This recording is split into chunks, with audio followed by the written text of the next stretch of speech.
Hello dear friends, तो मैं हूं आरती। संस्कृति पीसीएस यूट्यूब चैनल पे आप सभी का स्वागत है। मैं हाजिर हूं एक नए विषय को लेकर के। आज हम बात करने वाले हैं बंगाल की खाड़ी में भारत एक नए प्रकार का परीक्षण करने वाला है, जिसके लिए जो है नोटम जारी किया गया है कि भाई अपने अपने हवाई जहाज और जो भी जहाज है, पानी वाला जहाज, सारे हटा लो। अब इस आर्टिकल के माध्यम से हम पढ़ेंगे कि ऐसा क्यों किया जा रहा है, कौन सा परीक्षण हम कर रहे हैं। क्योंकि कुछ दिन पहले ही हमने अग्नि 5 का परीक्षण किया था, अब कौन सा परीक्षण कर रहे हैं वहां पर, इसके साथ ही जो है इतना इंपॉर्टेंट क्यों है।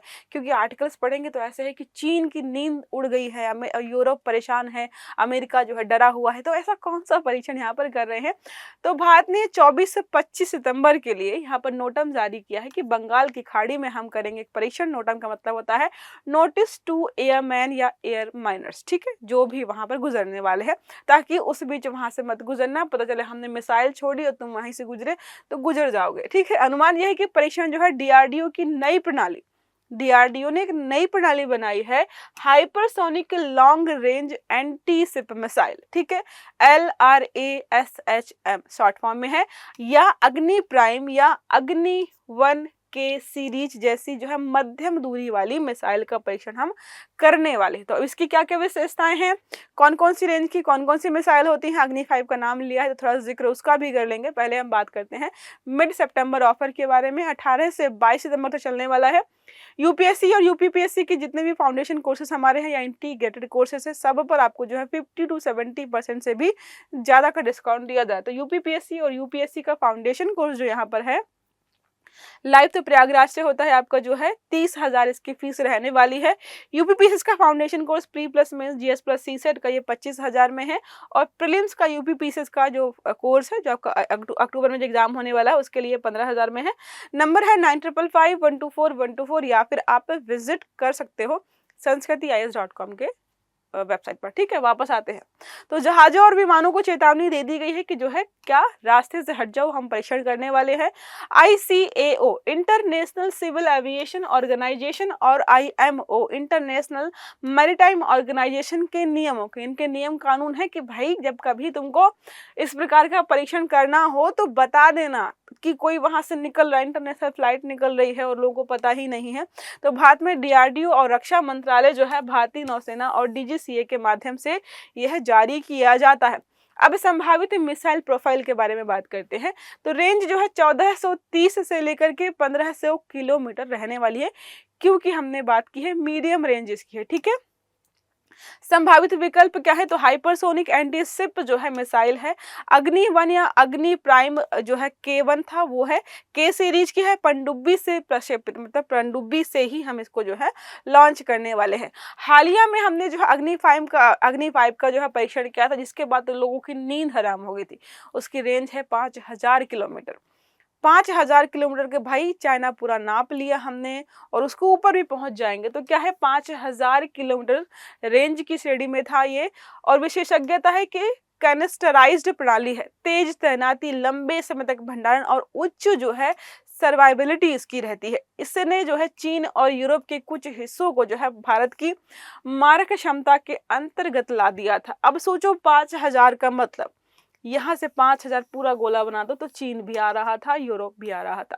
तो इनमें हो गया कि ये क्या हो रहा है, इतनी जो है लंबी दूरी की इसने मिसाइल बनाई है, थोड़ा डर के रहना पड़ेगा। अब रणनीतिक संकेत के बारे में बात करते हैं तो हाल के महीनों में भारत ने कई मिसाइलें परीक्षण, मतलब कई मिसाइलों का परीक्षण किया है।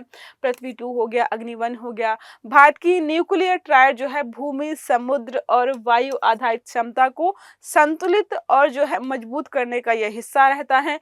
1500 किलोमीटर जो है क्लास मिसाइलें क्षेत्रीय निवारक, आसपास के इलाके को जो है मैनेज करने के लिए जो है ज्यादातर काम करती हैं। अब सामरिक प्रभाव क्या होगा, आपके मन में आ रहा होगा कई बार जब इस प्रकार के आर्टिकल्स आते हैं जिनको पूरी नॉलेज नहीं होती है कि 5000 किलोमीटर की रेंज का जो है हमने मिसाइल बनाया है, 2000 किलोमीटर रेंज का हमने मिसाइल बनाया, तो लोग सोचेंगे क्या ही करेंगे इसका। बहुत सारे बेनिफिट्स हैं। पहला है सामरिक प्रभाव। चीन को मैसेज जाता है कि देखो, बीजिंग, संघाई शहर, हिंद महासागर के नौसैनिक अड्डे सब हमारे कंट्रोल मतलब जो है हम यहाँ से उतनी दूर तक का जो है निशाना साध करके हमला कर सकते हैं। पाकिस्तान तो क्या ही है, इसकी रेंज के तो हमारे पास बहुत सारे मिसाइल है कि पूरा पाकिस्तान जो है हम अपने कंट्रोल में ले सकते हैं, मतलब कंट्रोल इन द सेंस कि हमला कर सकते हैं। 1500 किलोमीटर रेंज वाली मिसाइलें पूरे पाकिस्तान को कवर करती हैं। मतलब 1500 किलोमीटर मैक्सिमम रेंज रखिए, पूरा पाकिस्तान डन। यूरोप तो अग्नि 5 की जद में आने वाले हिस्सों को लेकर जो है सामरिक चिंता है। अब यूरोप सोच रहा है कि तुम्हारे पड़ोस में ही चीन था, उसके हिसाब से करते, तुमने इतनी लंबी रेंज क्यों बनाई कि हमको भी कवर कर रहे हो। साथ में बात करते हैं समुद्री सुरक्षा और अर्थव्यवस्था, तो बंगाल की खाड़ी में ही हुआ है, तो क्या है, भारत के पूर्वी समुद्री व्यापार का 60% हिस्सा यहीं से होता है। अंतरराष्ट्रीय शिपिंग रूट्स पर असर होता है, परीक्षण के दौरान जहाजों को रूट बदलना पड़ता है, ये सारी जो है चीजें हैं। 2 दिनों के बीच में जो भी जहाज यहाँ से गुजरने वाले होंगे उनको अपना मार्ग परिवर्तित करना पड़ेगा। कूटनीतिक पहलू तो नोटम जारी करना भारत की पारदर्शिता और अंतर्राष्ट्रीय मानकों को दर्शाता है कि हम पहले बता दे रहे हैं, लेकिन बार बार मिसाइल परीक्षण जो है पड़ोसी देशों में भू राजनीतिक तनाव कि पड़ोसी बेचारा परेशान है। अभी हमने बात की स्टार्टिंग में कि इस बार जो है 2025 में हम लगातार परीक्षण कर रहे हैं, पृथ्वी 2 का, अग्नि का, फिर इसका, तो पड़ोसी परेशान है कि कब तक और कितने परीक्षण करने हैं तुम्हें। तो तकनीकी पहलू क्या है, तो हाइपरसोनिक मिसाइलें हैं, भविष्य के नौसैनिक संघर्षों में रणनीतिक जो है बढ़त देंगी हमें, और कैनिस्टराइजेशन और जो है MIRV तकनीकी भारत की सेकेंड स्ट्राइक कैपेबिलिटी को जो है मजबूत बनाती है। ओके, अब मिसाइलों का वर्गीकरण देख लेते हैं कि कौन सी रेंज जो है मीडियम में आती है, कौन सी रेंज जो है लॉन्ग में आती है। तो शॉर्ट रेंज में आती है 1000 से कम, जिसमें हमारे पास पृथ्वी 2 और प्रलय है, और मीडियम रेंज में आती है 3000 से 3000 किलोमीटर से कम रेंज वाले, जिसमें जो है मतलब 1000 से 3000 के बीच के जो भी है, अग्नि 1 है, अग्नि प्राइम है, जो है LRA SHM जो हमने देखा, क्योंकि उसकी जो है लगभग 1500, ठीक है। दूसरा हमारा है IRBM 3000 से 5000 किलोमीटर, 5500 किलोमीटर, ठीक है, 5000 कह दिया मैंने, 5500 किलोमीटर है। अग्नि 4 हो गया और अग्नि 5 हो गया। ICBM inter continental ballistic missile, अब यहाँ भारत के कॉन्टिनेंट से जो है अमेरिका कॉन्टिनेंट पे डाल दिया, या जो है अफ्रीकन कॉन्टिनेंट में हमला कर दिया, तो इंटर कॉन्टिनेंटल हो गई। ये रेंज होती है 5500 किलोमीटर से लगभग कम ही रहती है। भारत ने औपचारिक रूप से अभी कोई जो है नहीं रखा है, परंतु अग्नि 5 को हम इस कैटेगरी में डाल सकते हैं क्योंकि इसकी रेंज अच्छी खासी है। भारत की जो है परमाणु त्रयी, स्थल में और नौसैनिक में और वायुसेना में कौन कौन सी ऐसी चीजें हैं जो, या ऐसे हमारे पास हथियार हैं जो परमाणु हथियारों से लैस है। तो पहला है स्थलीय, तो अग्नि सीरीज और पृथ्वी 2, और नौसैनिक में के सीरीज के जितने भी है K-15 और K-4, धनुष हो गया।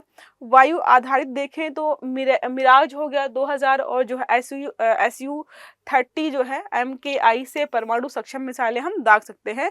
तो ये सारी चीजें हमारी होगी, समझ में आ गया होगा आई होप आप लोगों को। अब DRDO का हाइपरसोनिक कार्यक्रम, जिसके तहत जो इस प्रकार की मिसाइल बनाई गई है, जो अभी हम जो है 25-26 को जो है टेस्ट करने वाले हैं, तो 1500 किलोमीटर जो है मैक 10 की क्लास 1 के साथ ये काम करती हैं। HSTDV इसका मतलब है हाइपरसोनिक टेक्नोलॉजी जो है डेमोन्स्ट्रेटर व्हीकल, स्वदेशी तकनीकी नींव पर आधारित बनाए गए हैं। भविष्य में यहाँ पर है कि इसी तकनीकी पर आधारित हम और भी प्रकार के हथियार बनाएंगे। ओके, चलो एक प्रश्न हमारा है, hypersonic long range anti ship missile के संदर्भ में कौन सा कथन सही है।